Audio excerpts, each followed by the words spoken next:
8 mai. 8 mai 1945. C'est pas 8 mai. Qui est-ce qui était né en 45 ici? Qui a plus de 77 ans?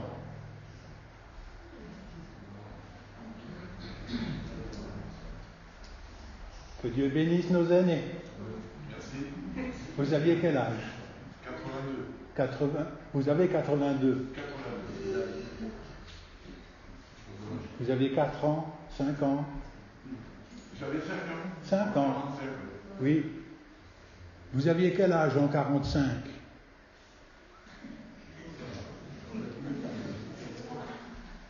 À la fin de la guerre. Quel âge vous aviez? 12 ans? À peu près, hein? À peu près. 12 ans, on se souvient déjà.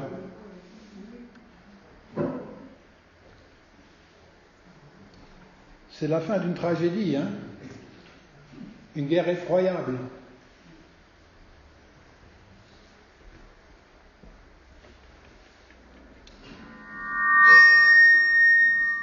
Merci. Deuxième guerre mondiale. On comptabilise 60 à 70 millions de morts.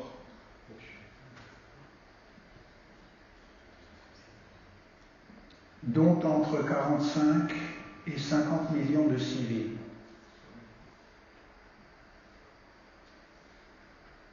La Première Guerre mondiale avait 20 millions de morts. Et 21 millions de blessés. Et combien d'hommes qui rentrent comme des bêtes brutes s'ils ont survécu dans leur famille. La guerre. Covid, sur le plan mondial, on dit aujourd'hui 6 millions de morts.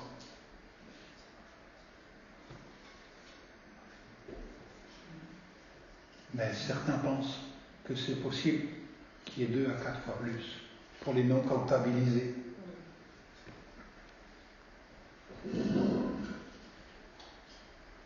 Mais il y a d'autres guerres où on ne compte pas les morts comme ça. Les famines. Chaque jour, 25 000 personnes meurent de faim. Je ne sais pas ce que c'est, mourir de faim. Soit 9 à 10 millions de décès par an. Alors, vous allez me dire, mais on vient à l'église pourquoi? C'est une bonne question, non? Si l'église ne rejoint pas la réalité, il y a comme un problème. L'humain est-il fou? Y a-t-il des remèdes? J'aimerais aborder un sujet avec vous. Je suis désolé, hein, c'est la GE2. Il reconnaît au facile. Okay. La connexion est correcte? Oui. Ça marchait la semaine dernière, ça devrait marcher maintenant. Alors, en attendant qu'on s'occupe des tringleries, j'ai été poussé dans ma réflexion à choisir un thème. Des enfants pour Abraham. Les enfants d'Abraham. C'est qui?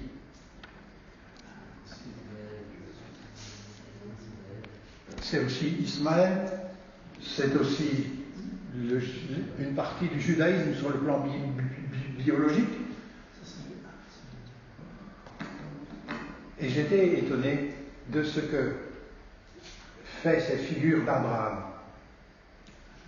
Moi, il y a Céline Dion qui chante. Un chant, je ne sais pas si vous le connaissez, La mémoire d'Abraham. Juste une prière avant d'obéir. C'est Goldman Non, qui a composé. Ah oui, c'est ça. Et Céline l'a interprété tellement extraordinairement. Enfin, je dis Céline, je ne la connais pas. Juste une prière avant de partir. Juste une autre vie sauvée de l'oubli dans la mémoire d'Abraham. Difficile de te comprendre parfois.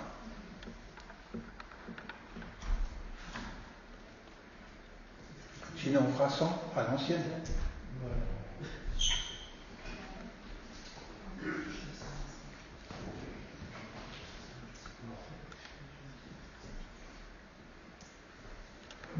Et Céline Dion dit « Que sera demain mon destin plus lointain ?»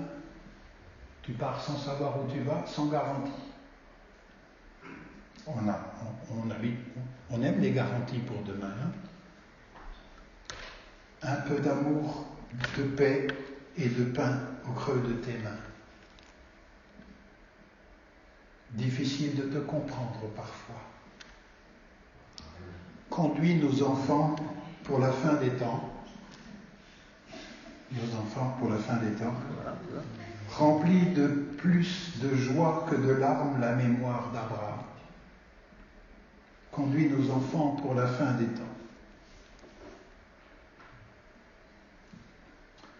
Nous vivons de nouveau une période de tension sur le plan international, même européen. Hein? La Covid est déjà une page tournée, magnifique. Je bénis Dieu pour tous les charismes qui existent, qui convergent vers le bien. Des enfants pour Abraham. Et Dieu appela un Irakien, Abraham. Et Dieu appela l'initiative de Dieu. Le Seigneur dit à Abraham, pars de ton pays, de ta famille. Autrement dit, quitte ta nation, tes repères, hein, polythéistes.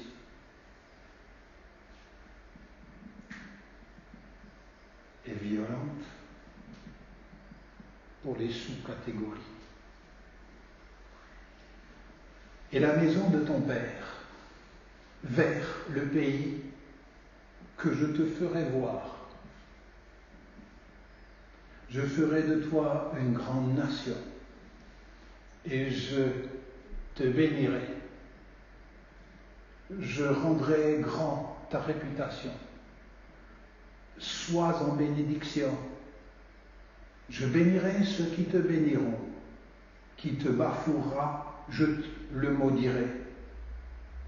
En toi seront bénies toutes les familles, toutes les nations de la terre. On pourrait continuer. Abraham partit comme le Seigneur le lui avait dit. Autrement dit, de Haran, c'est son pays, et vers un endroit qu'il ne connaissait pas encore, qui va en fait jamais vraiment habiter, vous savez ça? Il va juste passer au travers. Et la seule chose qu'il va faire, c'est une tombe. Il était en chemin toute sa vie.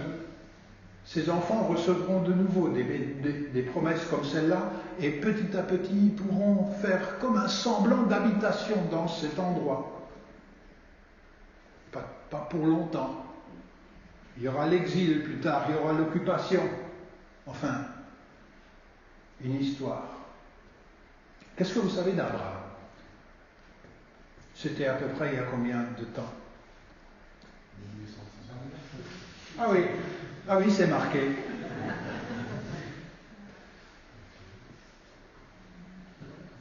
Après la chute, dans un monde idéal, l'homme et la femme, issus de la généalogie de Shem, Dieu prend l'initiative dans cette petite tribu-là d'appeler quelqu'un hors du polythéisme et de la méchanceté. L'Éternel se révèle à lui. Il a 75 ans. Et lui donne des promesses d'un héritage. Seulement pour avoir un héritage, il faut avoir des enfants. Hein?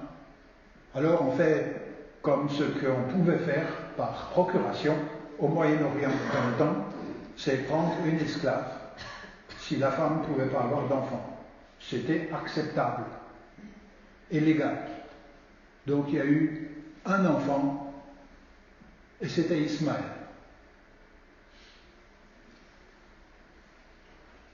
Un héritier. Seulement, la révélation était faite pour son épouse légitime. Manque de peau, ils avaient 100 ans. Essayez voir à 100 ans d'avoir des enfants. Enfin non, n'essayez pas.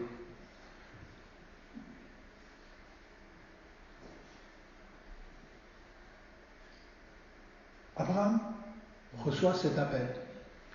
Quitte tes repères.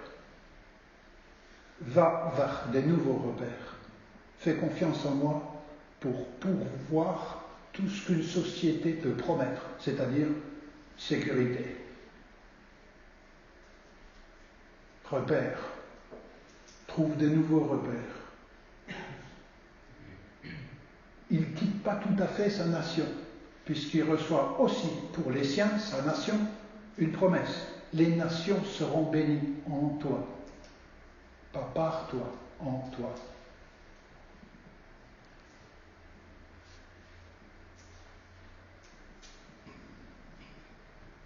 Une postérité nombreuse est promise, mais il faut des enfants pour ça.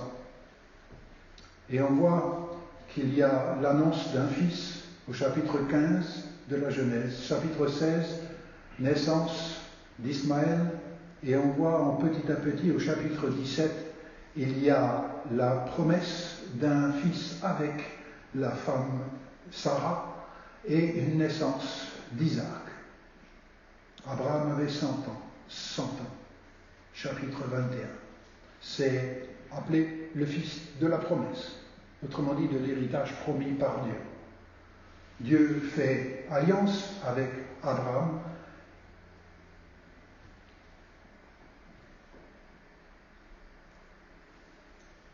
Et cette portée est universelle.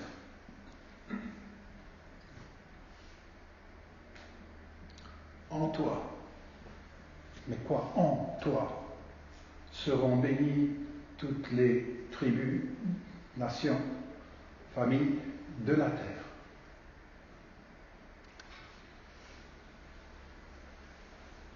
Dieu veut rendre de nouveau habitable ce jardin conçu comme un jardin où tout le monde était heureux, mais où les abus, la guerre, le polythéisme, la justification des duretés et des abus avaient cours. Vous avez vu, on ne va pas au ciel là, on va sur une terre. Le Dieu d'Abraham se révèle personnellement, mais aussi il est appelé le maître des cieux et de la terre.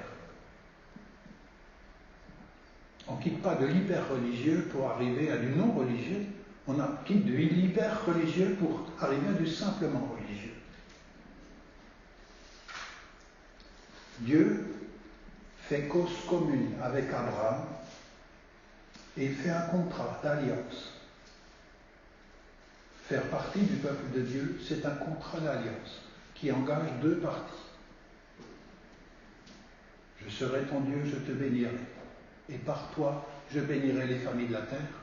Et d'un autre côté, tu obéiras au commandement de santé, de l'être ensemble, que je vais te donner. C'est l'alliance. C'est tellement au cœur, l'alliance. Dieu ne fait pas pour que nous n'ayons rien à faire. Je vais redire ça. La grâce, c'est pas Dieu fait pour que tu n'aies rien à faire. La grâce, c'est Dieu fait pour que tu en sois touché et transformé. C'est tout un autre programme. Dans un cas, tu as un tas de sauvés. Dans l'autre, tu as des gens encore pécheurs, mais graciés et pour qui le culte, c'est la transformation de leur caractère.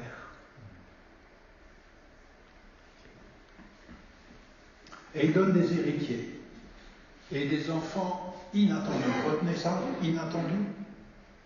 À 100 ans, c'est inattendu. Et même même sa femme a ri de cette folie d'une parole de Dieu. Et promet d'étendre cette bénédiction aux nations pour rendre cette terre pleine de guerre et d'égoïsme et de méchanceté de nouveau vivable. Je vais lire maintenant dans le Nouveau Testament, c'est en fait là où je voulais en arriver. Laissez-moi juste vous dire au passage, Dieu donne même l'impression de prendre une leçon d'Abraham. Quand Abraham est prêt à sacrifier son fils, son unique, d'accord?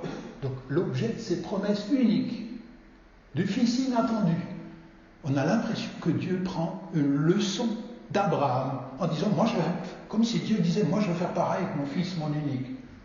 En fait, Abraham était à ce moment-là déjà reflet du cœur de ce Dieu-là. C'est la raison pour laquelle ça match ensemble Abraham et Dieu.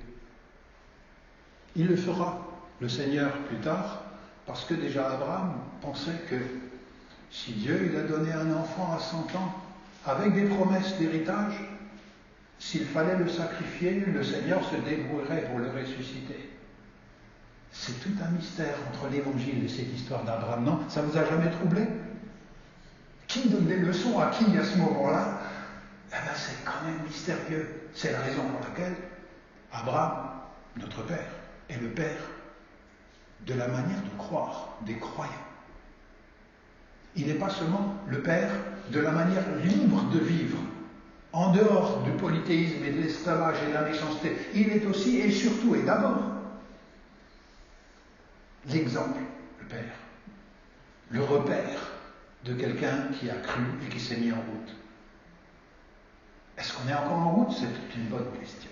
Alors, voilà que les descendants biologiques, c'est du sang, et de Abraham, au moins il le croyait et il le déniait à d'autres, voilà qu'il y a une rencontre.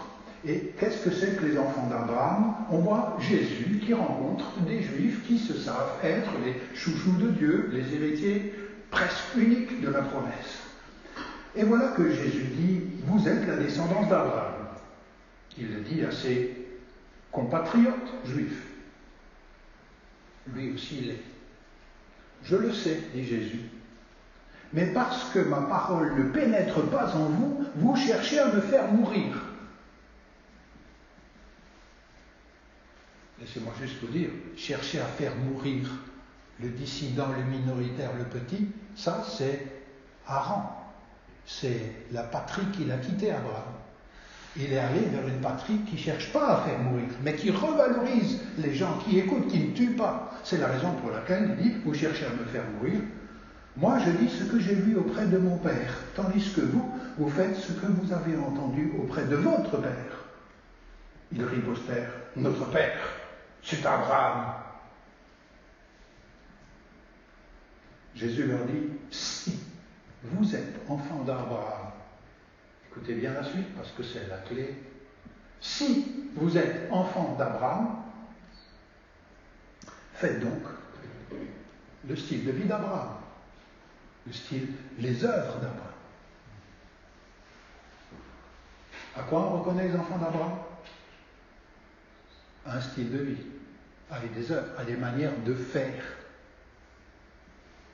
pas à de la biologie. C'est ça ce que dit Jésus. Pas à du rituel.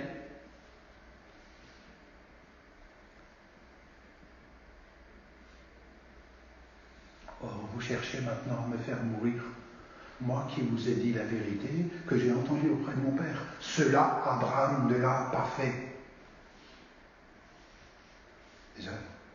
Mais vous faites les œuvres de votre Père. Ils lui répliquèrent, nous ne sommes pas nés de la prostitution.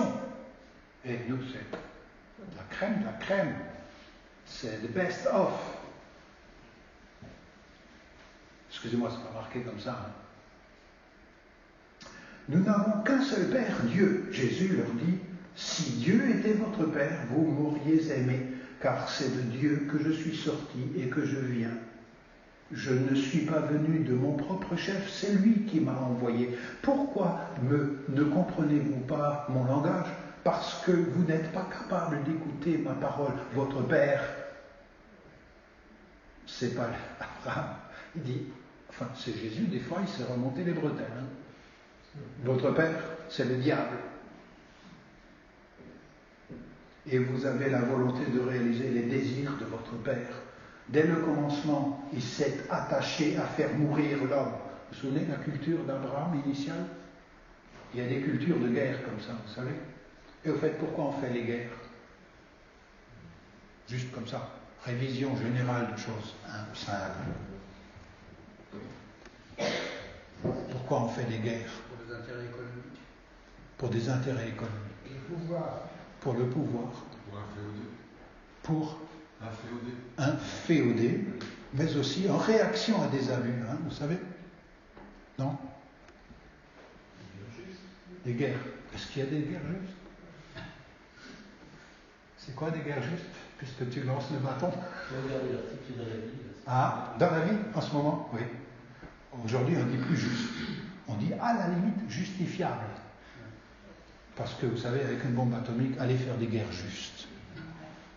Plus les guerres sont modernes, plus il y a des civils qui sont touchés. Et ça, c'est un critère élémentaire d'une guerre non juste. Mais la guerre, elle n'est pas qu'extérieure, elle est aussi intérieure. Vous avez vu, là, il dit, les amis, l'abuseur, c'est en l'intérieur de vous. C'est la raison pour laquelle on vous dit, il y a une transformation du caractère nécessaire. Il y a donc Jésus qui remonte les bretelles en disant « Ne va pas t'illusionner en croyant que la biologie ou le rituel ou l'appartenance dénominationnelle, c'est pareil, qu'elle soit juive, musulmane ou chrétienne, c'est pareil. Ne va pas t'illusionner en pensant que c'est ça, enfant d'Abraham. Autrement dit, que c'est ça, marque de famille d'Abraham. Marque de famille d'Abraham. C'est pas un rite, c'est pas une appartenance, même pas ménonite. Je l'ai dit, hein. C'est quoi?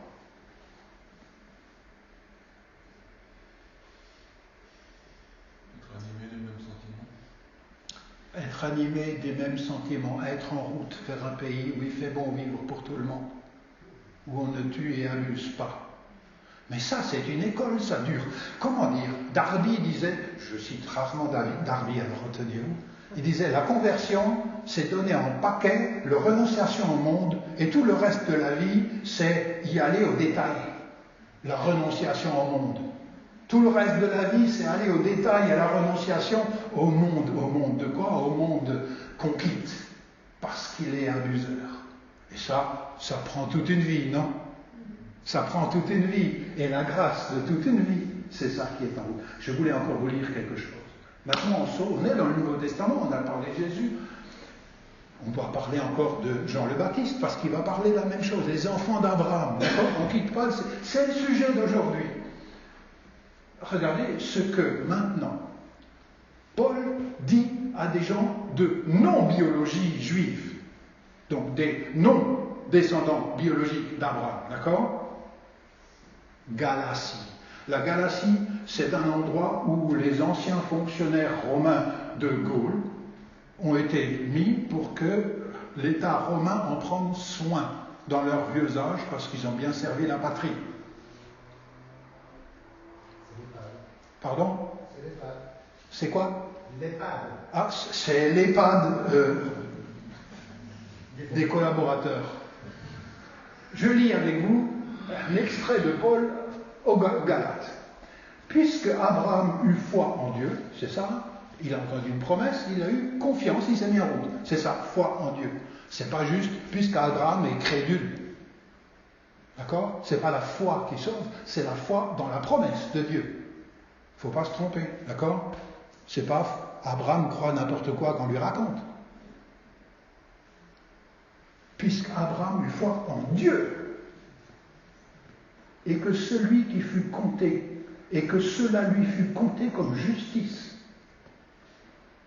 Comprenez donc, ce sont les croyants qui sont fils d'Abraham.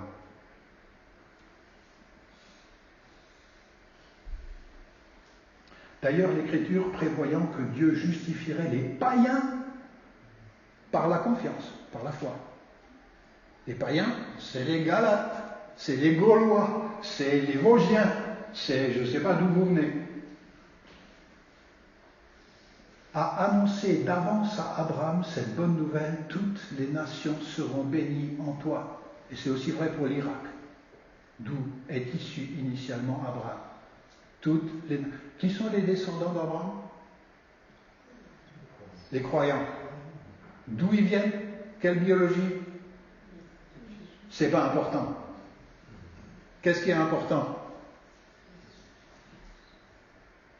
La foi dans le Seigneur qui promet une terre où il fait bon habiter.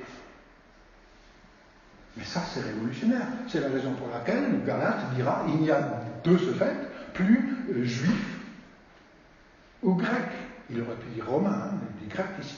Il n'y a ni esclave ni homme libre. Il n'y a plus l'homme et la femme, car tous vous êtes que un en Jésus le Messie. Et si vous appartenez au Christ, c'est donc que vous êtes la descendance d'Abraham, selon la promesse, vous êtes héritier de quoi? Et c'est quoi la promesse? C'est quoi? Excusez-moi, je fais exprès. Hein. J'ai l'habitude avec les adultes. C'est une terre où il fait bon vivre pour tout le monde sous le regard de Dieu. Héritier, où on maltraite pas une catégorie de personnes, ni les handicapés, ni les aînés, ni les gens qui viennent d'autres arrière-plans. Est-ce que tu es sérieux, Seigneur? On est le 8 mai.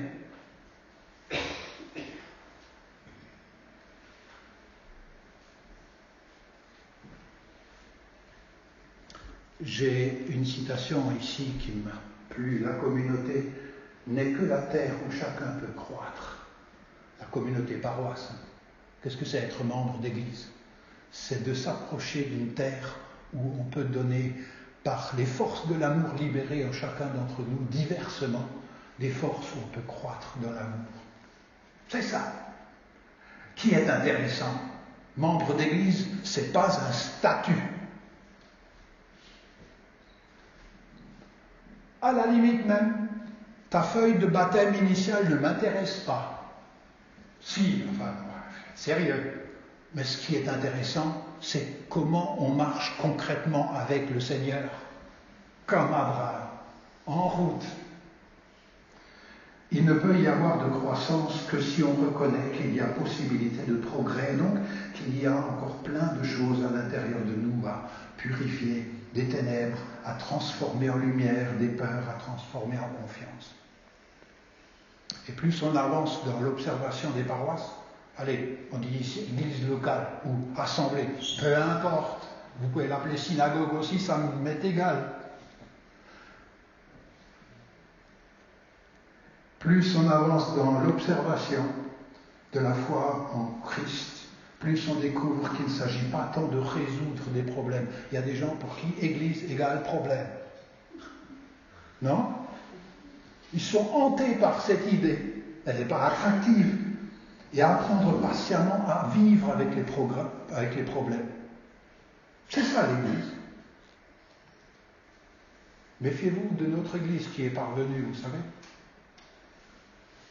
En réalité, la plupart du temps, on ne résout pas les problèmes. Avec le temps, une certaine perspicacité et une fidélité à écouter profondément, les problèmes s'atténuent au moment où on s'y attend le moins. Sinon, c'est un diktat du haut en bas qui ne change pas grand-chose. Très souvent dans la vie communautaire, disait Jean Vanier, ça y est, vous y êtes, on cherche des moments forts, de belles fêtes extatiques, et on oublie que le meilleur la meilleure nourriture de la vie communautaire, celle qui renouvelle, qui ouvre les cœurs. Ce sont des tout petits gestes. Attention, de fidélité, de tendresse, d'humilité, de pardon, de délicatesse et d'accueil au quotidien.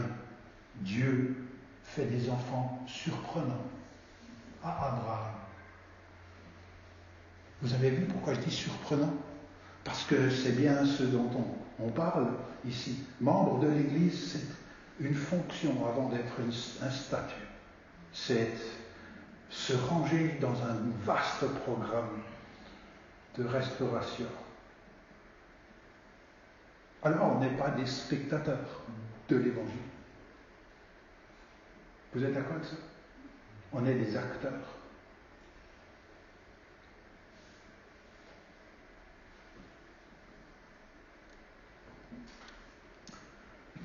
J'ai voulu vous... On pourrait passer, mais le temps passe et je crois qu'on est arrivé à l'essentiel.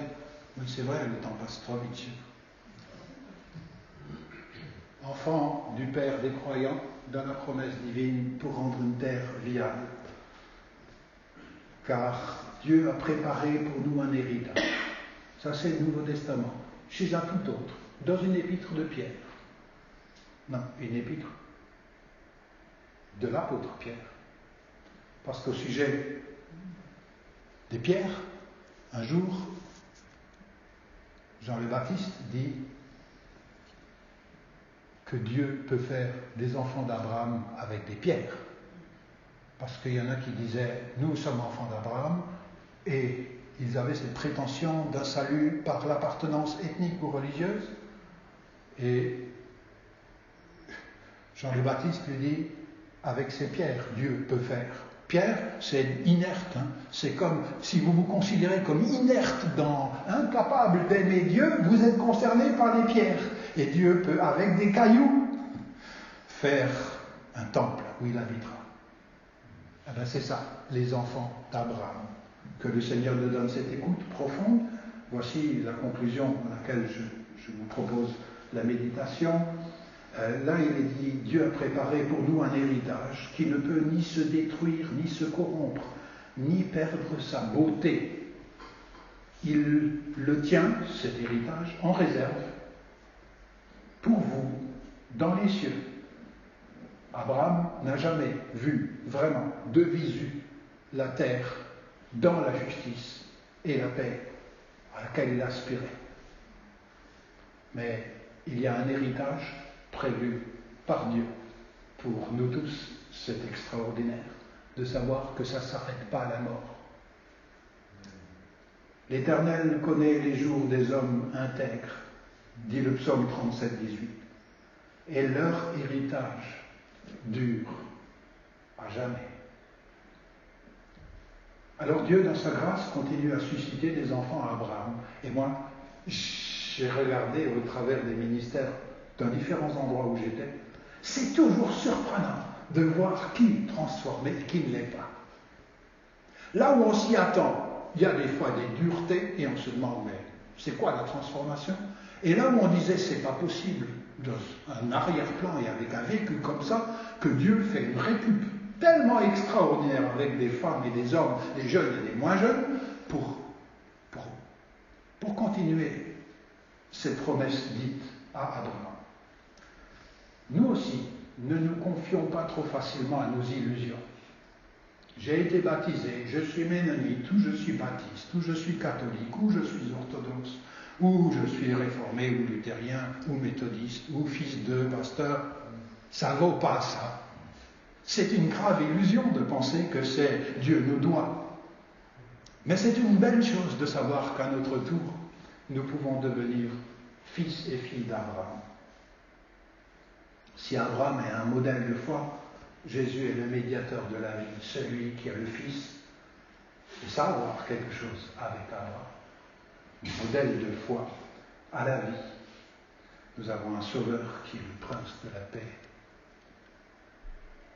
Le 8 mai 2022, suivons le prince de la paix.